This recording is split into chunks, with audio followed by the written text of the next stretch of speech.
Isih rapet ya napase dawa jenglengane penak. Apane sing isih rapet? Ya suasanane nduk. Suasanane. Nek kae wis ombu. Piye? Ombu. Amang apa kowe amang apa? Syukur.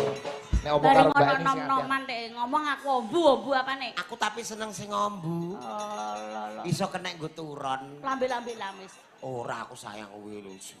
Alah. Alah, engko angger purik ndasku tak kum lho.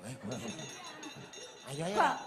Ora pareng ana Pak Lurah. Aku mbok badeng-badeng. Ora. Sakit hatiku. Ati iki ning dhuwur ora ning ngisor. Ati kok ning ngisor. Iku bagiane engko, bagiane ati ning kene nggih. Ora pareng purik. Ayo.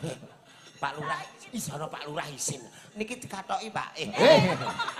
Anu, maksudnya ditakoki, Pak, kok purik kena apa? Wis ngono Pak Lurah isin. Pak Supeno tindak rene kok ape purik. Ya purik ae. Nek nang omah ngomongmu sayange karo aku. Ora. Umpama padha legane mau bar ditakoki Pak Ikit, aku karo Pak Peno sampean pilih ndi? Pilih Pak Peno. Salah kowe musuh Pak Peno. Alah. Yo pilih Pak Peno no. Alah utange akeh Dek. Gak apa-apa. Penting kok gak merongos. Lho ndek bojo mrongos kudu bersyukur kene iki sok-sok iki nek panen tebu ora uman luku, ora uman garu nggih Pak nggih.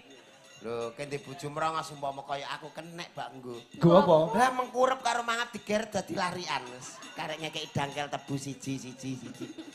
Dangkele kok moro rene. Lah iya lah piye wong jenenge lho diurut siji. Dangkele nak Kemayu ora macak yo welik lho. Sembrono kowe iki mbok rempeyek diremet-remet bojo nyek banget. Lah kula nggih kok nek ning panggung kemayu ning omah ra payu nyinden yo icir. Lha yo padha ae to sampean kuwi. Aku ngomong piye?